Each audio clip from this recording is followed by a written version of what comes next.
कर्मों की सजा सबको एक दिन भुगतना पड़ता है। एक भिखारी रोज एक दरवाजे पर जाता और भीख के लिए आवाज लगाता, और जब घर में मालिक बाहर आता तो उसे गंदी गंदी गालियां और ताने देता। मर जाओ, काम क्यों नहीं करते, जीवन भर भीख मांगते रहोगे। कभी कभी गुस्से में उसे ढकेल भी देता, पर भिखारी बस इतना ही कहता, ईश्वर तुम्हारे पापों को क्षमा करें। एक दिन सेठ बड़े गुस्से में था, शायद व्यापार में घाटा हुआ था। वो भिखारी उसी वक्त भीख मांगने आ गया। सेठ ने आओ देखा ना ताव देखा, सीधा उसे पत्थर दे मारा। भिखारी के सर से खून बहने लगा। फिर भी उसने सेठ से कहा, ईश्वर तुम्हारे पापों को क्षमा करें, और वहां से जाने लगा। सेठ का थोड़ा गुस्सा कम हुआ तो वो सोचने लगा, मैंने उसे पत्थर से भी मारा पर उसने बस दुआ ही दी, इसके पीछे क्या रहस्य है, जानना पड़ेगा। और वह भिखारी के पीछे चलने लगा। भिखारी जहाँ भी जाता सेठ उसके पीछे पीछे जाता। कहीं कोई उस भिखारी को कोई भीख दे देता तो कोई उसे मारता, जलील करता, गालियाँ देता, पर भिखारी इतना ही कहता, ईश्वर तुम्हारे पापों को क्षमा करें। अब अंधेरा हो चला था। भिखारी अपने घर लौट रहा था। सेठ भी उसके पीछे था। भिखारी जैसे ही अपने घर लौटा, एक टूटी फूटी खाट पे एक बुढ़िया सोई हुई थी, जो भिखारी की पत्नी थी। जैसे ही उसने अपने पति को देखा, उठ खड़ी हुई और भीख का कटोरा देखने लगी। उस भीख के कटोरे में मात्र एक आधी बासी रोटी थी।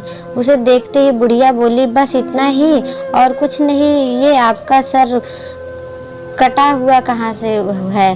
भिखारी बोला, हाँ बस इतना ही, किसी ने कुछ नहीं दिया, सबने गालियाँ दी, पत्थर मारे, इसलिए ये सर फूट गया है। भिखारी ने फिर कहा, सब अपने ही पापों का परिणाम है। याद है ना तुम्हें, कुछ वर्षों पहले हम कितने रईस हुआ करते थे, क्या नहीं था हमारे पास, पर हमने कभी दान नहीं किया। याद है तुम्हें वो अंधा भिखारी बुढ़िया की आंखों में आंसू आ गए थे, और उसने कहा, हाँ कैसे हम उस अंधे भिखारी का मजाक उड़ाते थे, कैसे उसे रोटियों की जगह खाली कागज दे देते थे, कैसे हम उसे जलील करते थे, कैसे हम उसे कभी कभी मार और ढकेल देते थे। अब बुढ़िया ने कहा, हाँ सब याद है मुझे, कैसे मैंने भी उसे राह नहीं दिखाई और घर के बने नाले में गिरा दिया था।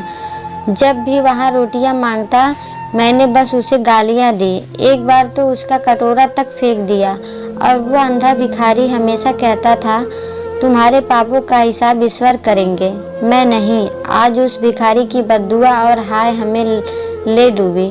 फिर भिखारी ने कहा, पर मैं किसी को बद्दुआ नहीं देता, चाहे मेरे साथ कितनी जाति क्यों ना हो जाए, मेरे लब पर हमेशा दुआ ही रहती है। मैं अब नहीं चाहता कि कोई और इतने बुरे दिन देखे। मेरे साथ अन्याय करने वालों को भी मैं दुआ देता हूँ, क्योंकि उनको मालूम ही नहीं वो क्या पाप कर रहे हैं, जो सीधा ईश्वर देख रहा है। जैसे ही हमने भुगती है, कोई और ना भुगते, इसलिए मेरे दिल से बस अपना हाल देख दुआ ही निकलती है। सेठ चुपके चुपके सब सुन रहा था। उसे अब सारी बात समझ आ गई थी। बुढ़िया ने आधी रोटी को दोनों मिलकर खाया और प्रभु प्रभु की महिमा बोलकर सो गए। अगले दिन वहाँ भिखारी भीख मांगने सेठ के यहाँ गया। सेठ ने पहले से ही रोटियां निकाल के रखी थी। उसने भिखारी को दे दी और हल्के से मुस्कान भरे स्वर में कहा, माफ करना बाबा, गलती हो गई। भिखारी ने कहा, ईश्वर तुम्हारा भला करे, और वो वहाँ से चला गया। सेठ को एक बात समझ आ गई थी कि इंसान तो बस दुआ बद्दुआ देते हैं, पर पूरी वो ईश्वर वो जादूगर कर्मों के हिसाब से करता है। इस जन्म में ना मिले पर भव में मिलता है। अपने कर्मों का फल सबको मिलता है। हो सके तो बस अच्छा करे, वो दिखता नहीं है तो क्या हुआ, सबका हिसाब पक्का रहता है उसके पास। आपको ये कहानी कैसी लगी हमें कमेंट बॉक्स में ज़रूर बताएं। अगर आपको ये कहानी अच्छी लगी हो तो लाइक करें, शेयर करें, और ऐसे ही कहानियों के लिए अगर हमारे चैनल पर नए हो तो चैनल को सब्सक्राइब ज़रूर करें। वीडियो देखने के लिए आपका धन्यवाद।